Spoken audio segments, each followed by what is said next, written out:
Hello नमस्ते। आज कहानी अपने जीवन को मरीजों के लिए समर्पित करने वाली दुनिया की पहली नर्स फ्लोरेंस नाइटिंगेल की। फ्लोरेंस का जन्म 12 मई सन 1820 को हुआ था। फ्लोरेंस की याद में उनके जन्मदिन पर हर साल 12 मई को वर्ल्ड नर्सिंग डे के रूप में मनाया जाता है। जिंदगी भर बीमार और रोगियों की सेवा करने वाली फ्लोरेंस का अपना बचपन बीमारी और शारीरिक कमजोरी की चपेट में रहा। फ्लोरेंस के हाथ बहुत कमजोर थे, इसलिए वह 11 साल की उम्र तक लिखना ही नहीं सकी।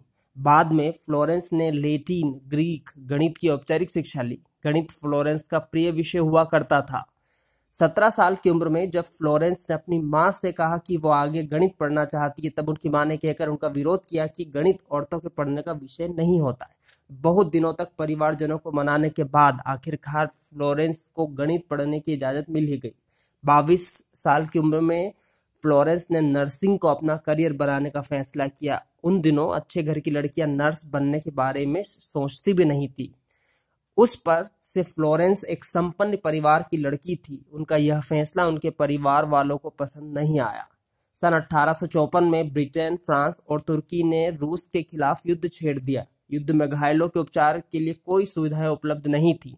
वहां अस्पतालों में गंदगी पसरी हुई थी। वहां की स्थिति इतनी विकट थी कि घाव पर बांधने के लिए पट्टियां भी उपलब्ध नहीं हो पा रही थी। देश की रक्षा के खातिर सीमा पर लड़ रहे सैनिकों की इतनी दयनीय दशा होने के बावजूद वहां की सेना महिलाओं को बतौर नर्स नियुक्त करने के पक्ष में नहीं थी।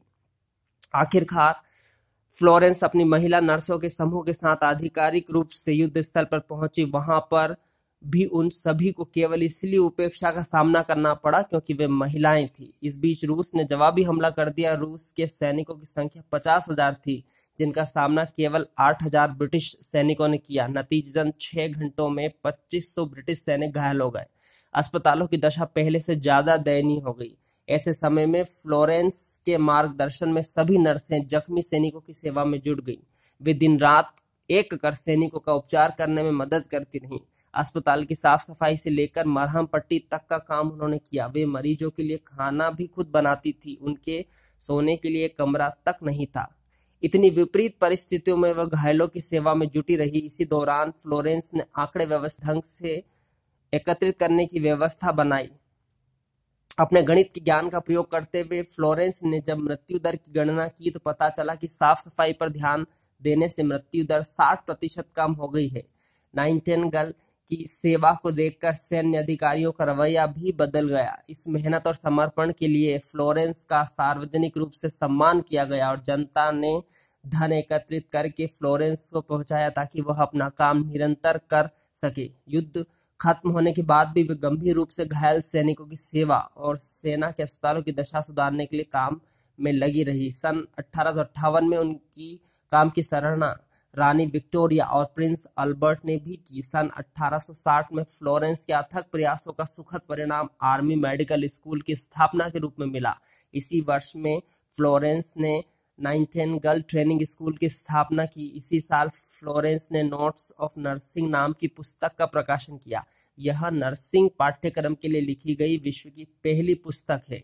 रोगियों और दुखियों की सेवा करने वाली फ्लोरेंस खुद भी 1861 में किसी रोग का शिकार हो गई। इसकी वजह से वह 6 साल तक चल नहीं सकी।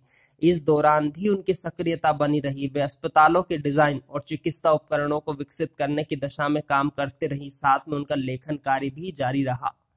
उन्होंने अपना पूरा जीवन गरीबों, बीमारों और दुखियों की सेवा में समर्पित किया। इसके साथ ही उन्होंने नर्सिंग के काम को समाज में सम्मानजनक स्थान दिलवाया। इसके पूर्व नर्सिंग के काम को हिकारत की नजरों से देखा जाता था। फ्लोरेंस के इस योगदान के लिए सन 1907 में किंग एडवर्ड ने उन्हें ऑर्डर ऑफ मेरिट से सम्मानित किया।